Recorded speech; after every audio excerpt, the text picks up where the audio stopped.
Welcome to Introduction about Oscillations. This starts our study of waves and wave types of motion. It's important to look at oscillations first since they are causing wave motion. From this we'll move on to look at waves in general.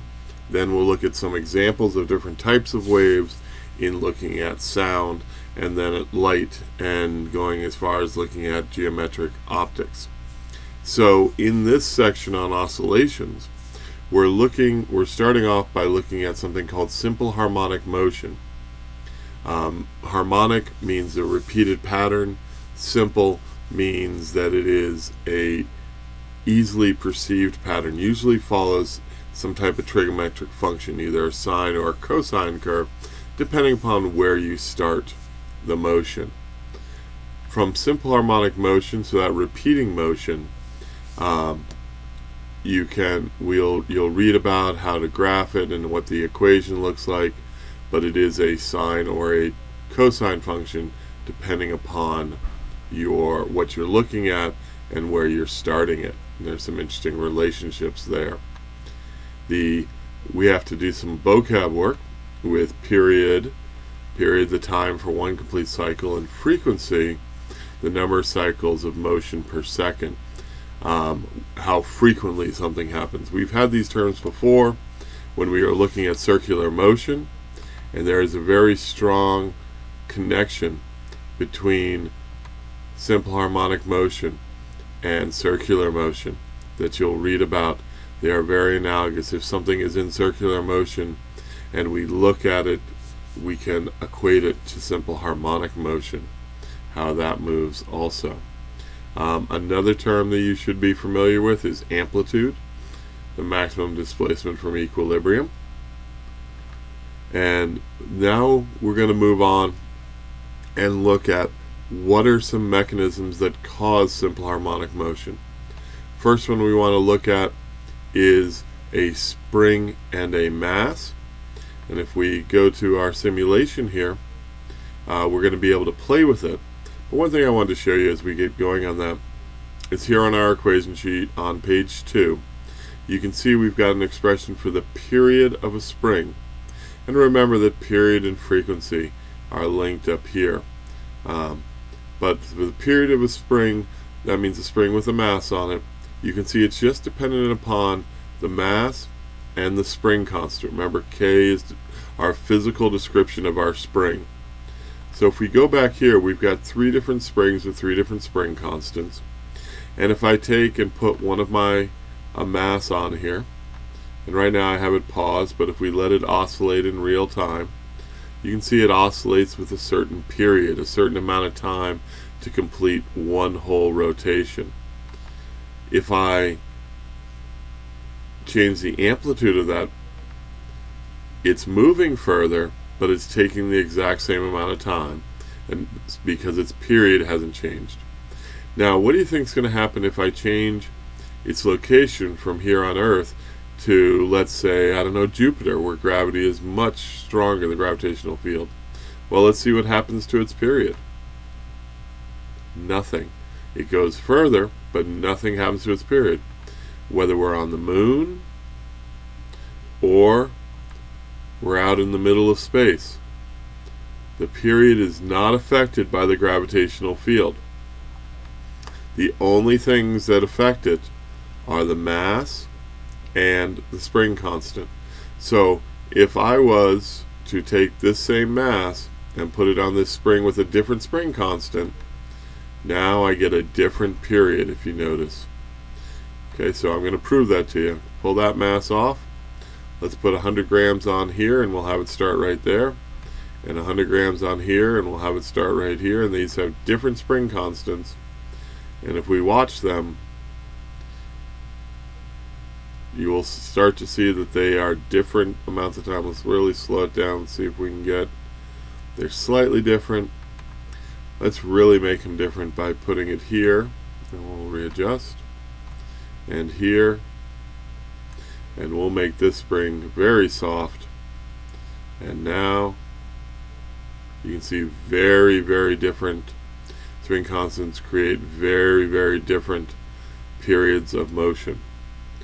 Alright, so with the spring on a mass, what matters here is the mass on it and the spring constant, the physical descriptions of the spring.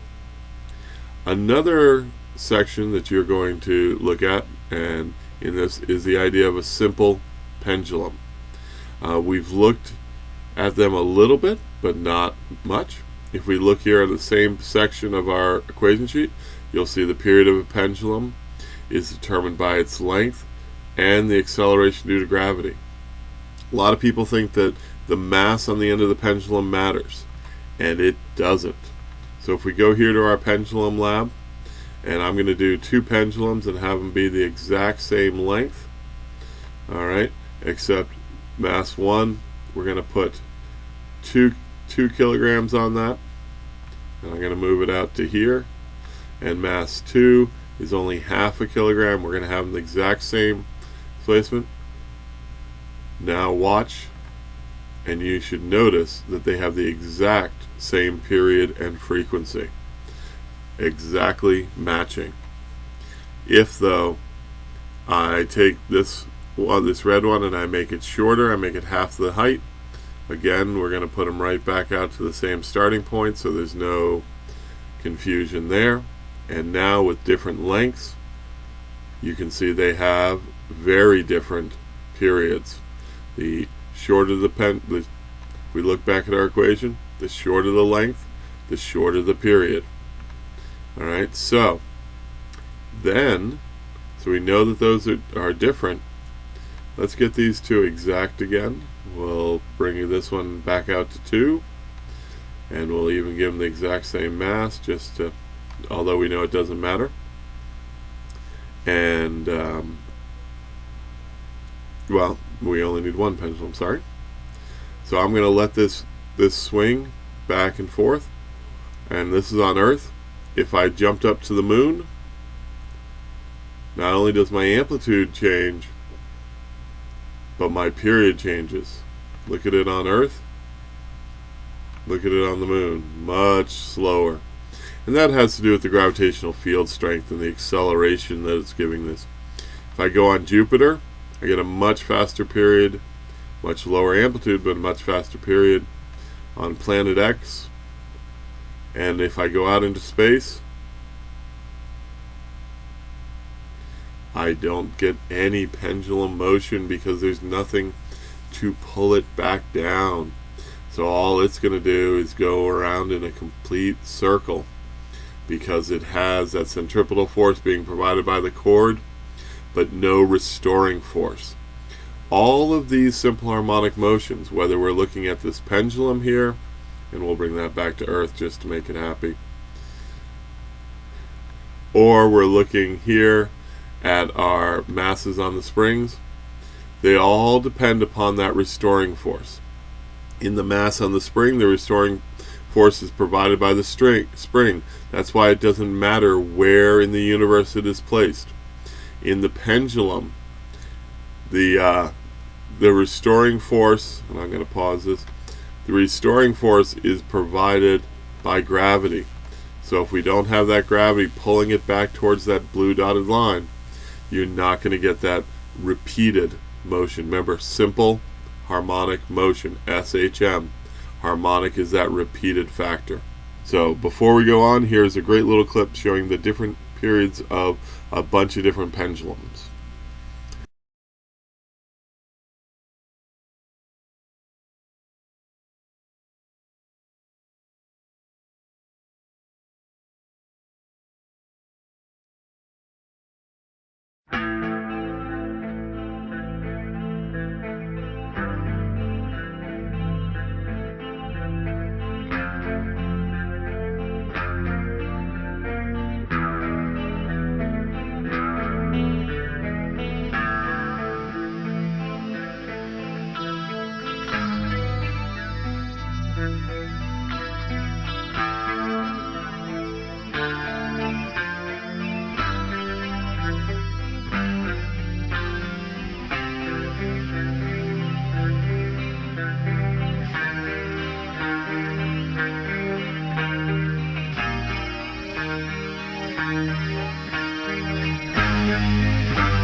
The last topic that we're going to discuss about oscillations is what are called forced oscillations or resonance. So when what's called a driver frequency matches the frequency of the natural frequency of the thing something wants to move at, whether that's a building, a pendulum, a person, when the driver frequency, the person pushing it, matches that natural frequency, we get what's called resonance. We get this increase in amplitude. If you've ever pushed someone on a swing, you have experienced resonance.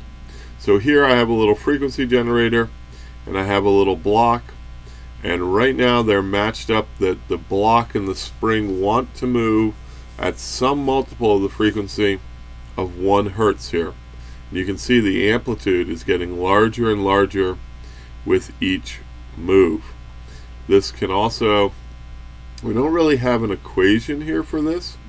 We can, if we go way down here to when we're looking at wave motion, we can get a little bit in here when we're talking about wave interactions, but we'll talk about those in another case.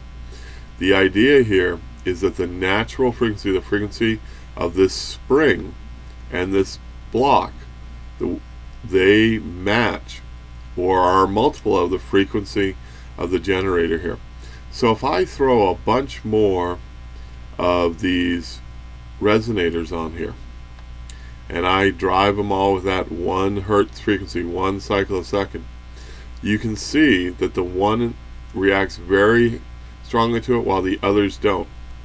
I'm going to dial up that frequency, and you can see other ones starting to react to it as it becomes multiples of their frequency.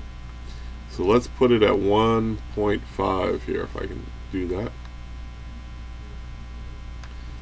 And you can see that that matches some multiple of number 2 there.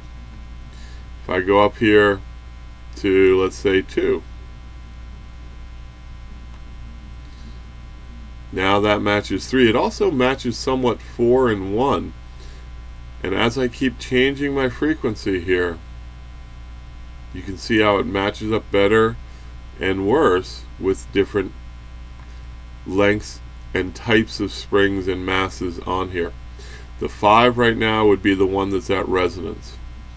Now this can be a really neat thing as you even going from pushing someone on a swing to some other really neat things. If I take off what's called my damping constant here, you can see those amplitudes get bigger and bigger. The problem is, if you've got something like a building or anything that's at this frequency and just keeps increasing and decreasing, increasing and increasing, it can also cause it to break. It's not going to break here, but in the real world it would. So I'm going to pause that because it's driving my eyes a little buggy. I've got a great video here about, in a short little clip, of what's called the Tacoma Narrows Bridge. If you want to, we can watch more of the clip in class. I also have a really neat demonstration with a rod that resonates in a really neat way. So if you'd like to see that, we can watch that also.